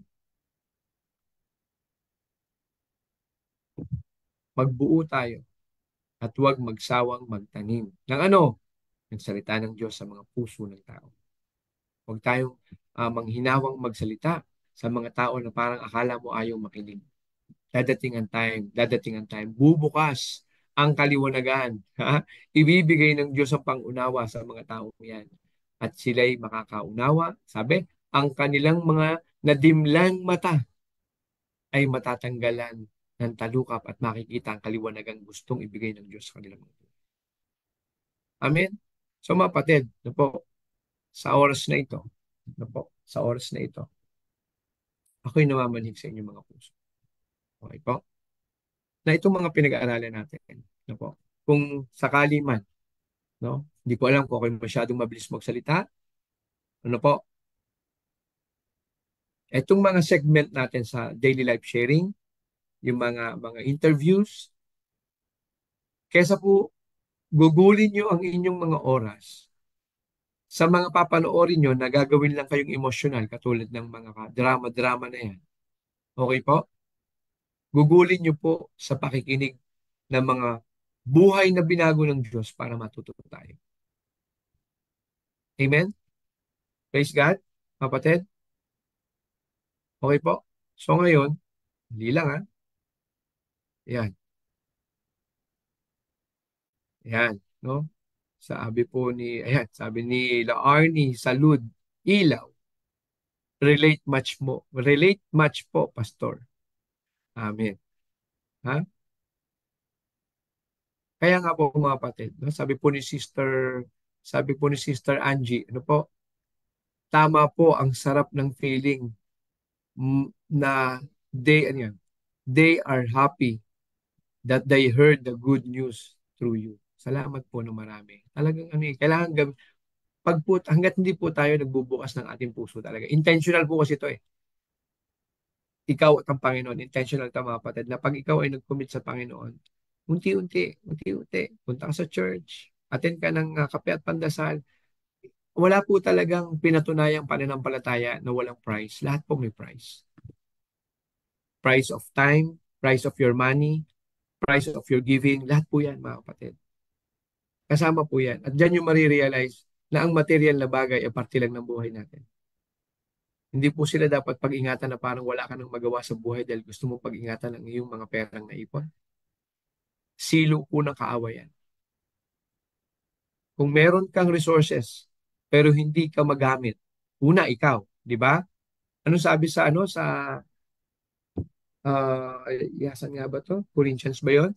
Sabi, Ephesians, una ibinigay nila ang kanilang mga sarili. Amen? Bilang isang uh, sacrifice or living sacrifice o vessel para magamit ng Panginoon.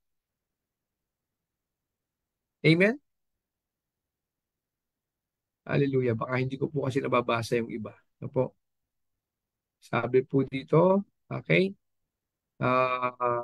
Magandang hapon po kay Pastor Eric Tech from Laguna po yan. Ano po? Welcome po from Abulog, Cagayan, kay John Chua, Brother John Chua and Sister Razel Chua. Ano po? And then Erlinda. Erlinda Murcia. Ano po? Minda Manalo. Magandang hapon din po sa inyo. Amen. Praise God. Praise God. Okay po. So, to have a new life, mga kapatid, hindi lang po siya, hindi po siya 360. Kasi pag 360, bumalik ka lang doon sa dati. Pag new life talaga, pag sinabi ng repent, pag sinabi natin na nag-repent na tayo, una, talagang tumalikod ka na sa kasalanan at binago mo na ang lakad mo. Hindi, yung appetite mo na bago na. Hindi na po katulad ng dati na tumalikod ka man sa kasalanan mo ngayon, bukas, ang gusto mo, pareho rin kasalanan pero sa ibang lugar. Ha? Hindi ka nga pumasok sa nightclub na to, no? Pinihit mo, sarili mo pa uwi. Pero bukas sa ibang nightclub ka rin pumasok. Okay po? Ang ibig sabihin ng repented heart o nagrepent ng mga tao, yung kasalanan, wala na silang appetite. Nakikipagkasundo po sila sa Panginoon at ang salita ng Diyos ang nagpapatibay sa kanila upang hindi na nila magawa yun. Amen po? Amen? So yan po mga kapatid. Ha? Yan po ang ating pinag-aralan sa hapong ito. Amen? Ano pa? Ayan. Again, sabi, I know that you can do everything. Sabi sa Job 42 verse 2. Ano po sa mga hindi po umabot dito kanina sa introduction. Ano po? To seal, para maselyuhan po yung ating pinag-aralan, mabuo sa ating isipan na ang lahat talaga. Ano po? I-declare natin sa ating mga puso, sa ating mga isip, that God can do everything. I know that you can do everything, God. And that no purpose of yours, na walang balakin, no? Na kayang pigilan ni naman ang iyong gustong gawin. Declaration niya ni Job. That's faith declaration. Okay po? Na kahit ang gustong gawin natin, God's plan will prevail. Kaya minsan nahihirapan tayo eh. Kasi ang ginagawa po natin, hindi God's plan. Anong ibig po sabihin? Okay? Ito, okay, I need to warn you na. Because this is on the part of your personal prayer, how you deal with God, how you commune with God. Okay po? Kasi hindi naman po, wala naman po makakapagsabi. No? Ang basic na nangyayari, makakarinig ka ng mensahe ng Panginoon through the Word of God, through the Bible, through attending seminar, okay po? Through audio, okay po? At pagbabasa ng Biblia. Hindi namin alam kung saan kayo kakausapin ng Panginoon.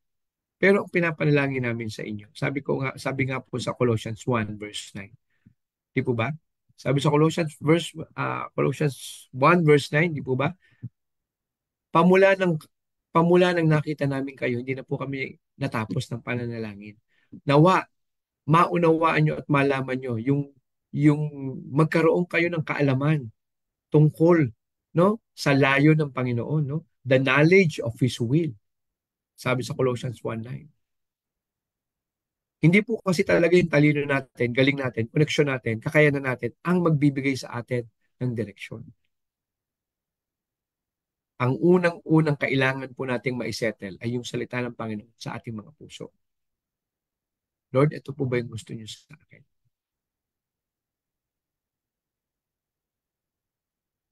And you make that as your priority. Ano po? Patin. Amen? At sabi sa Proverbs 19 verse 21, there are many plans in man's heart. Nevertheless, the Lord's counsel that will stand. Ang mga tao daw po maraming pinaplano sa kanyang mga puso. Maraming plano sa kanyang puso. Pero sabi ng Panginoon, no? Ang layo ng Panginoon, ang advice ng Panginoon. In short, ang kalooban ng Panginoon ang masusunod. Siya yung mag-stand. Amen? So, living God's plan, ito po yung apat. Providential authority, law and order. Okay po? Accountability, our mandate, and new life. Okay po? Andali. Baka po may, yan.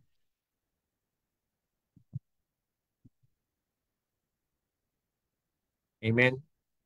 I-share nyo na lamang po doon sa iba nating mga kaibigan, mga kakilala, no po, mga minamahal sa buhay na alam nyo na kailangan ng ganitong mga salita. Okay po? So ano ang ating conclusion? Okay? Conclusion. To live God's plan. Number one, we have to experience providential authority. Hingin nyo talaga sa Panginoon, mga kapatid, mga kaibigan, mga minamahal. Ask God, Lord, paano ko po maunawaan yung providential authority? Sabi po kanina, kailangan ko po daw magkaroon ng relasyon sa iyo. Tama po yan. That's providential authority. Okay po? I mean, how can you understand and how will you appreciate yung gustong ibigay sa yung authority kung di mo naman naintindihan what authority? Di ba? Amen? And then, life without law and order is chaotic. Okay po? Pag meron lang po tayong kaalaman, meron lang po tayong tinapos, meron lang tayong hawak na certificate, okay po? Pero walang law and order, walang pasunuran, walang iginagalang, walang respeto, life is chaotic. Kaya magtataka ka, para saan ang edukasyon? Bakit imbis na tumino ang ating mga anak, ay tumitigas ang mga ulo? And I'm speaking on the large basis, mga kapatid, ha? 80, lampas. 85 to 90% are having that kind of problem. And most of them, pagdating ng 16, going 21 years old, the risk and the tendency of committing suicide is high. Why? May question dun sa law and order. Dahil hindi sanay makinig at hindi sanay sumunod at hindi sanay magpakorek, mabilis na di-disappoint, mabilis na di-depress dahil pakiramdam hindi siya mahal. Mali ang pagtanggap sa pagtatanggap. Ang dami kaya ngayon. Even in Singapore, no? Yung 2021 nila to 2024, pag nakita niyo yung statistics nila on suicide from I think 16 to 25, sorry, ang pinakamataas ay yung teenagers and yung retirable na nagsusuicide sa Singapore. It's an issue of law and order. Not only in the policies, not only sa batas ng tao, kundi law and order in the spirit realm. Alam niyo po, sa totoo lang, supplemental lang naman talaga ang batas ng tao. Ang totoong batas na kailangan nating mamaster ay yung batas ng Diyos sa ating. Anong ikakatakot mo pag ikaw ay nasunod na sa batas ng Diyos? Marunong kang marumispeto, marunong kang gumalang. Di ba? So yan yung mga, mga kapatid. Conclusion natin. Then, number 3, accountability, manifest your purpose. Kung nape-perform mo yung accountability mo, hindi mo na kailangan i-brag sa ibang tao. They will understand and they will see na nagmamanifest, nangyayari sa buhay mo, yung accountability na yan. And it defines your purpose. Anong ibig ko pong sabihin? Malalaman kasi kung saan mo ginugugulang yung oras. Kung anong purpose ang iyong gustong matapos at maganap. Okay? Kung buong araw nakikipag-meeting ka, puro meeting lang. Alam yun? Updating meeting, pero walang output. Sayang. Di po ba? Mas maganda pa nga yung minsan, ipadala na lang sa messenger o sa email, o mga kapatid, ito ang gagawin natin, sagutan nyo. Pag nasagutan na, tsaka tayo mag-usap. Yun ang efficiency. Pero yung pare-parehong hindi prepared, basta lang makapag-Zoom, basta lang makapag-meeting, pero wala namang inihandang agenda. Tapos hindi rin parang, ito yung, ang ibig ko pong sabihin these days, mga kapatid. We have to be ready sa ating pag-uusapan. Okay po? Kailangan po yun. Masanay po tayo ng ganun para hindi po sayang kung magpapatawag tayo ng messenger meeting o kaya a Zoom meeting. lalo sa ating mga big group o sa mga nabubuong mga groups natin, no? Sa mga leaders, yung mga events, di po ba? O, ito po yun, mga kapatid. Accountability. Accountability manifest your purpose. Kung saan mo mas ginugugol yung oras mo. New life. Ha? New life is a restored life from God. Meaning, saan ang galing yung standard? Sa Diyos. Saan ang galing ang salita? Sa Diyos. Saan galing ang procedure? Sa Diyos. Okay po? Ganyan po, mga kapatid. No? Kung nais natin, no? Nais natin na talagang mabago at maunawaan natin no po, yung ating mga sarili, yan po ang ating gawin. No? Maunawaan natin yung living God's plan. In living God's plan, there should be a manifestation of the Word in our life. Kasi, paano mo masasabi na you are living in God's plan pero hindi nakikita? Walang nakikitang verse sa buhay mo. Walang nakikitang biblical principle sa buhay mo. No po? There should be an intentional engagement. Ano yung intentional engagement? Alam niyo po, uh, you have to assess ano po, kung saan tayo nagkakaroon ng kahinaan. At kailangan natin tanggapin kung yun ba ang ating kahinaan, we have to do something about it. Okay? Balance eh. Palakasin mo yung sarili mo, no? Habang tinetrain mo rin yung sarili mo kung saan ka mahina. Pero wag mong iiwanan yung strength. Kasi ito yung magbibigay naman sa'yo ng panghanap buhay. Ito yung magbibigay sa'yo ng pangsustento. Pero yung gusto mong ma-develop na maaaring ito para sa Panginoon. For example, gusto mong ma-develop ang iyong music skill, ang paggigitara, ang pagda-drums, ang pagbe-bass. Hindi po ba? Bigyan mo siya talaga ng oras. Hindi ka matututo ng patsamba-tsamba lang. It should be intentional. Amen?